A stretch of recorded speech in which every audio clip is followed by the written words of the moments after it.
Hey everybody, it's Carm here. I'm coming to you on a lovely Tuesday morning. I wanted to come on and pay tribute to another artist we've recently lost. One of my all-time favorites, and really my favorite female musician, Constance Demby. Passed on March 20th at the age of 81, and only found out about a week later, getting some albums together. Wanted to do another in my 5 of a Kind series. And I was listening to various people, including revisiting some of her albums. When I found out, I was looking up just to see what she had been doing in recent years, and I gotta say, it hit me pretty hard. There's something about her music over the years that it just reaches and touches me in ways that I can't do justice to verbally. It's been so powerful, and I don't know how else to put it, but it's like something about the tones and the modes that she plays in and uses, it really draws a direct line from her heart center to the heart of the listener. It's just the way that I felt all through these years, ever since hearing her music. My own introduction to her was from this album, Novus Magnificat, Through the Stargate. I bought it at the Adler Planetarium in 1991, right around this time. I was 15 years old and just getting into this sort of music, slower, more contemplative, primarily instrumental, keyboard-based music. She's a multi-instrumentalist, piano, keyboards, hammer, dulcimer, as well as instruments of her own creation. Space bass and the whale sail. The tape is quite worn from the years. Well loved since then. You also have 2 side long cuts, which was my introduction to that very concept, and become a favorite kind of format ever since. So it was a perfect introduction to her, but I'll get more to this a little later on. So I figure I'll just show everything I have, about a dozen albums or so. She was born in 1939 in Oakland, California. She grew up primarily on the East Coast, classically trained in piano, and eventually learned other instruments. Later on got into jazz and improvised music to a degree. Studied painting and sculpture, and eventually through the sculpture, began constructing her own instruments. In the 70s, she played with an improvisational group, kind of experimental, called the Central Maine Power Music Company, which I guess was kind of like a rotating cast of different artists and kind of working together, improvising and experimenting. And then eventually her solo album started in the late 70s. I'll start right in with Skies Above Skies in 1978. You could already hear on here keyboard based, really everything she was doing with her hammer, dulcimer, and her own percussion instruments. Also vocals, a wonderful vocalist. And on here, setting prayer to music, prayers and very sacred texts. O Mani Padme Hum, St. Francis prayer. Very soul-stirring stuff. Has that kind of slow, kind of languid pace to it. Not dirge-like though, and it's devotional without being pious, is how I always felt about it. Something she was always able to find, I felt, was a balance there, where it didn't get too, maybe extreme in that way. I think about the artist James Hubble, if you're familiar with him. He spoke of the reason that he worked in a lot of different mediums, sculpture, painting, architecture, using a lot of materials together, is that he felt he never found a distinction between matter and spirit. And that's really what I hear in a lot of her music.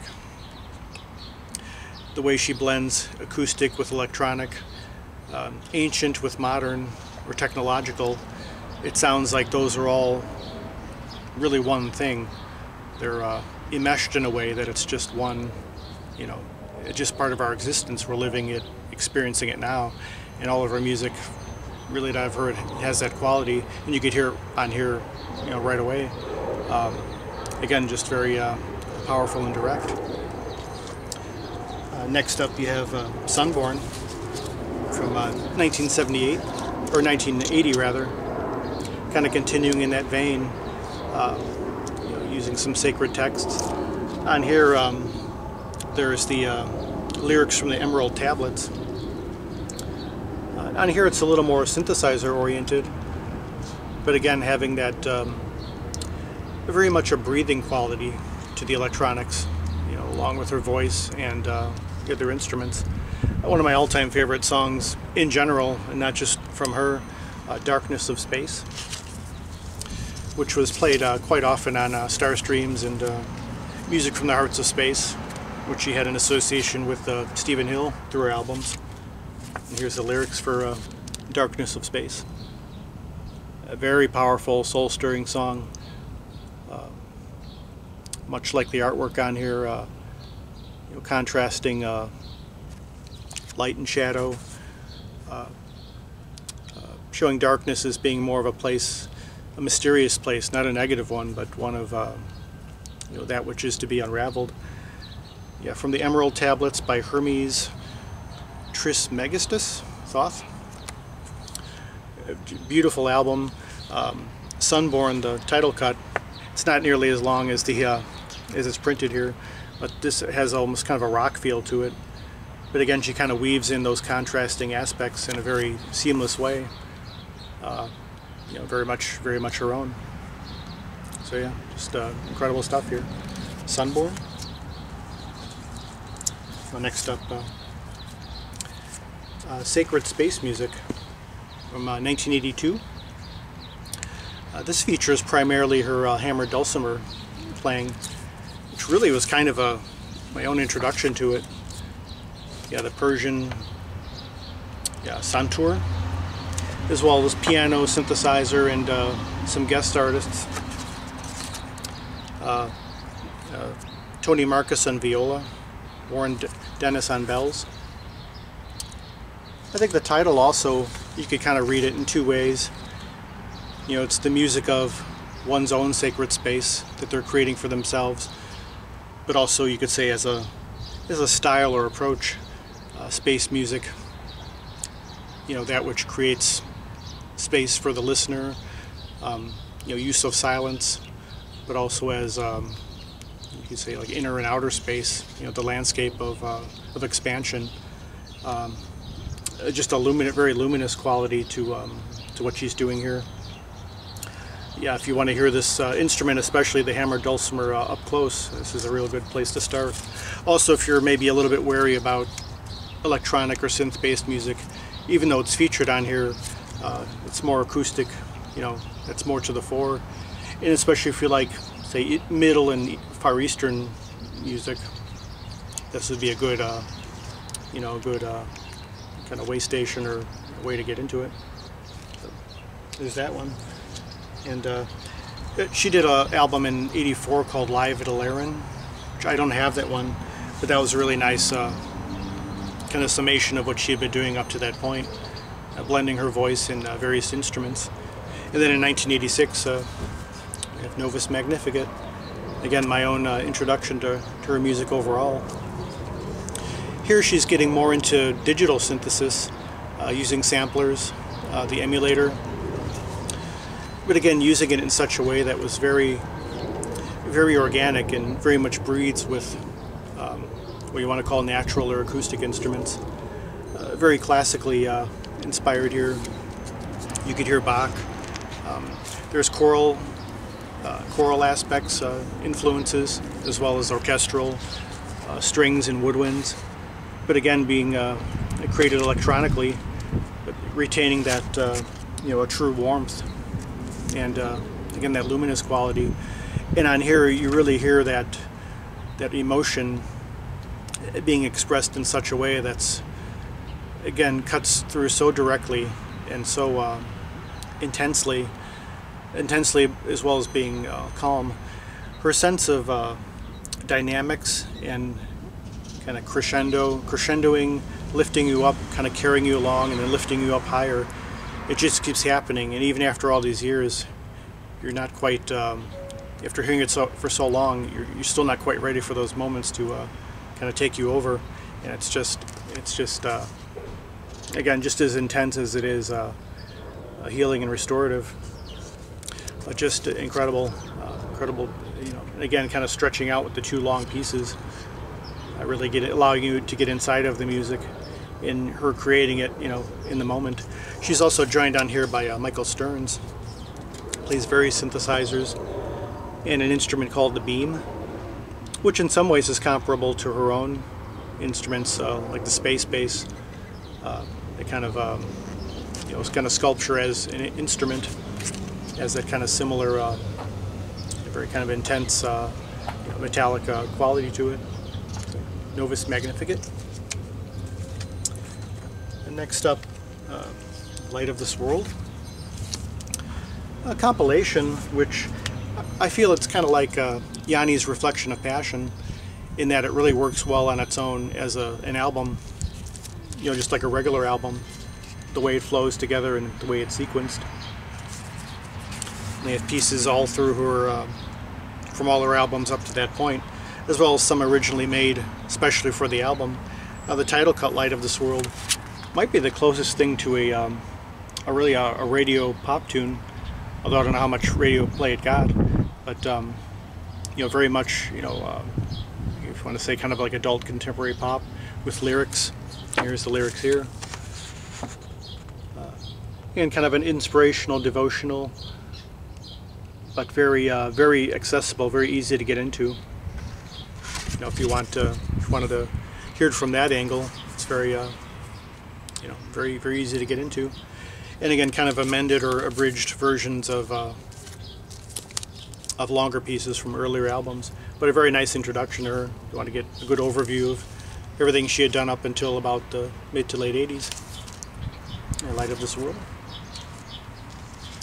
Next up, probably her most diverse album that I'm aware of. Set Free from 1989. I heard a lot of songs on here, from a few songs from Hearts of Space Sampler, which she had signed with them in the mid-80s. I just love this picture of her. It really seems to capture what I've perceived as her essence over the years. I never got to hear her live, never met her, but from, you know, seeing this and hearing a couple of interviews with her, she just really seems like that really, you know, cool, sweet aunt who kind of stands out from the rest of the family in the most wonderful and refreshing way, or just someone that you know, just always look forward to seeing. Yeah, just deeply individual, and you could hear it so much in this music. In a lot of ways, it's sort of like pop music from an alternate universe. You know, very much her own creation. Waltz of Joy might be, I don't know, considered almost like a hit for her. One of her better known pieces. It's just like the title. It's truly a waltz, and it's unabashedly romantic and celebratory, and just, I would say rapturous, really, is the only way I could really say. It's just very, again, something that just cuts very directly. And there's other pieces that have Balinese influences, Gregorian influences, throwing a lot of stuff into the pot here. Again, though sounding making it very seamless and natural. Mother of the World is and I Set Myself Free, songs with lyrics. Again, kind of has that hymnal quality to it, but also very accessible and easy to get into, as well as being very atmospheric. As the album goes on, the second half of the album, first half is more upbeat, and the second half is kind of goes back a little bit to Novus in a way, although even spacier, more meditative and steady state, especially getting into longer pieces like Into the Center.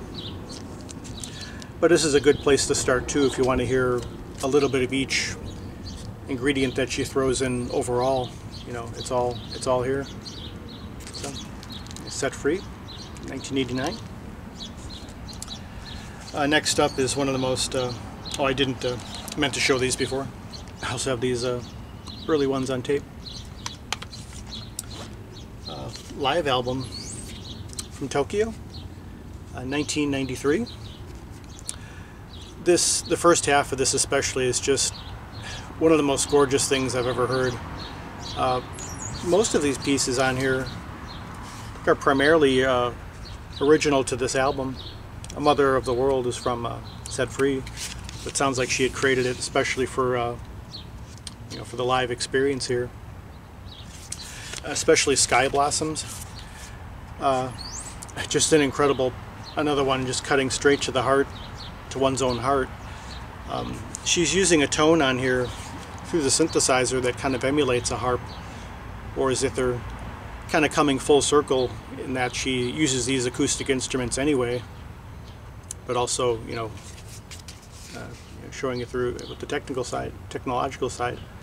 But extremely warm, and it just feels like an embrace, like you're just being lifted up throughout the whole time.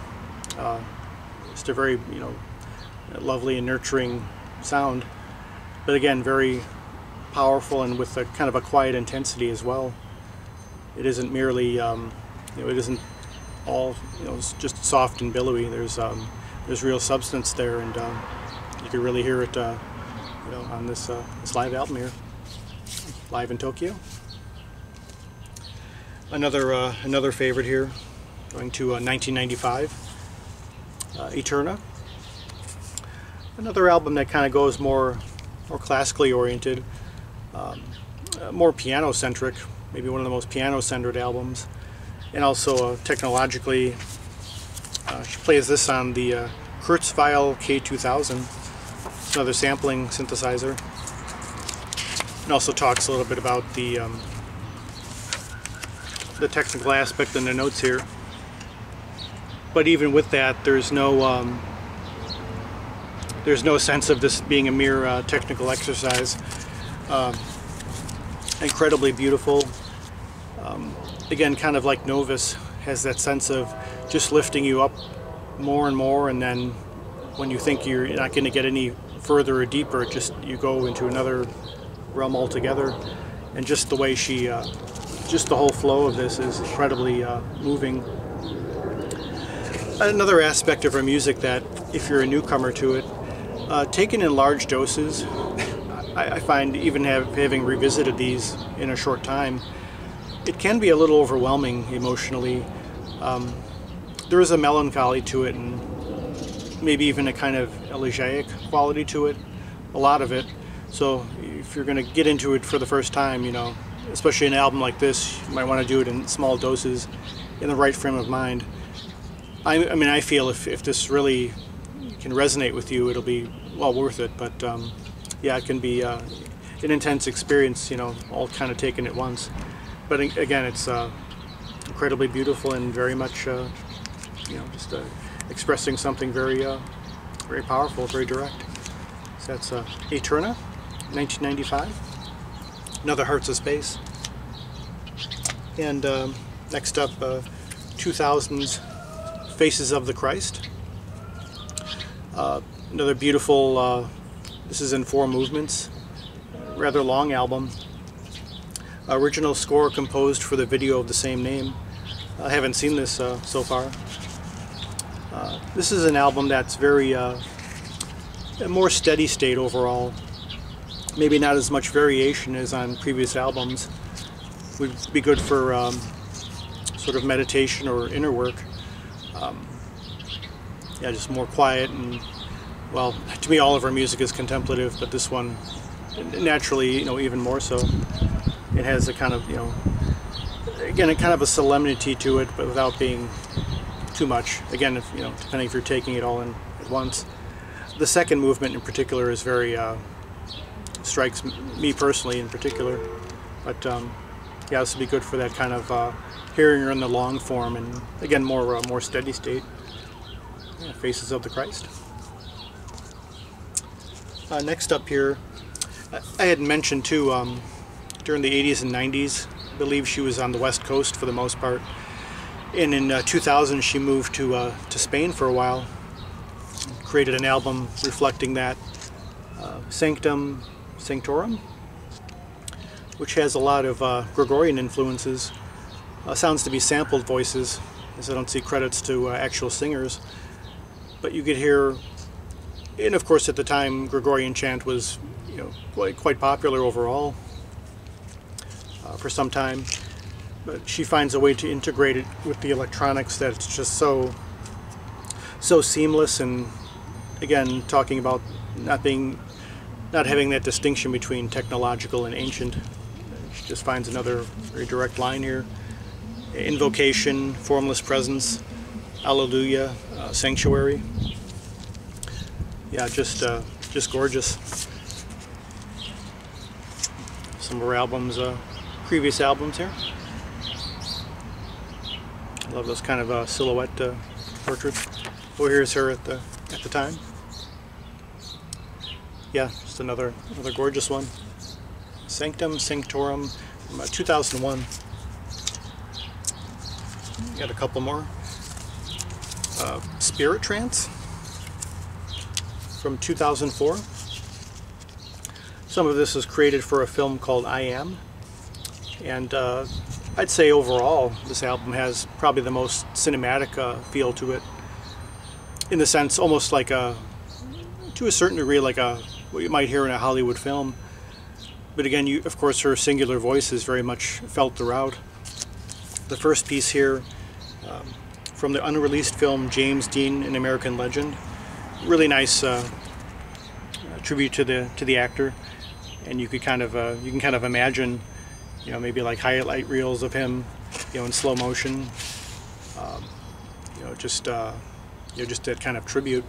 You know, which I hadn't seen the film, but you know, she finds a way, kind of like Brian Eno has talked about, creating music for films that haven't existed. A lot of her music has that quality. You know, you're imagining a film, but this, even not having seen any of this, it's very much evident here. The kind of cinematic quality, although not being too cliched. Another beautiful one, and again, kind of going back to that, to a degree, that the sound she was hearing, that line from Novus Magnificat, how she had advanced with synthesizers, but still, you know, having that organic quality. So yeah, beautiful stuff. 2004's Spirit Trance. And finally, this is from 2011. I haven't been able to find all of her albums. Some are a little harder to come by. This is Ambrosial Waves, Healing Waters. Just one long piece here, 72 minutes. I'd say her most steady state meditative album, and probably emotionally it's probably a little more muted in a sense, not as intensely, you know, grabbing you as much, but still very you know, very soothing, very healing, perfect for meditation. And I've used it myself for overnight to sleep to at a low volume. Also has the sound of waves, you know, mixed in with synthesizer.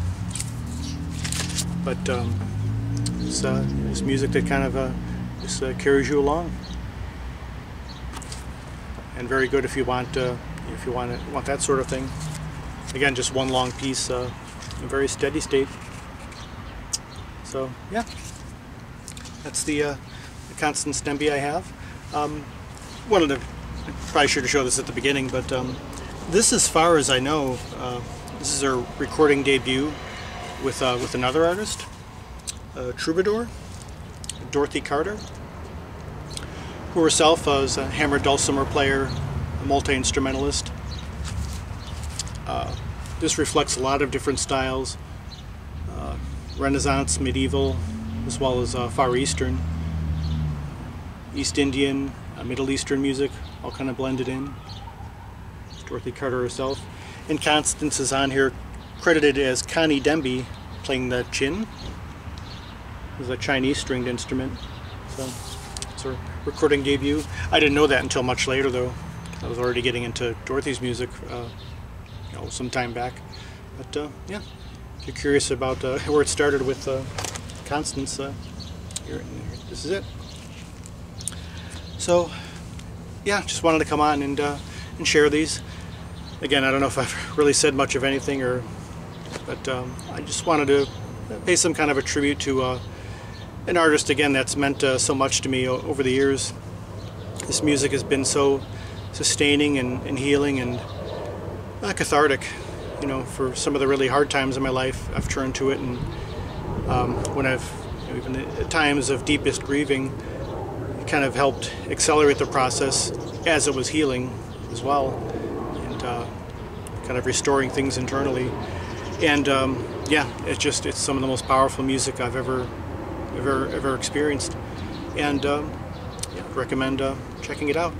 I'll leave some links in the notes to some songs and some really nice video of her playing some of her self-made instruments and some wonderful interviews. So yeah, if you're curious, I'll leave those there. So well, rest in peace, Constance Demby. You'll be very much missed, and music, I believe, will live on for a very long time, and I hope many more get into it. So yeah, thank you all for watching, for all as well as possible. Till the next one, peace, love, and joy.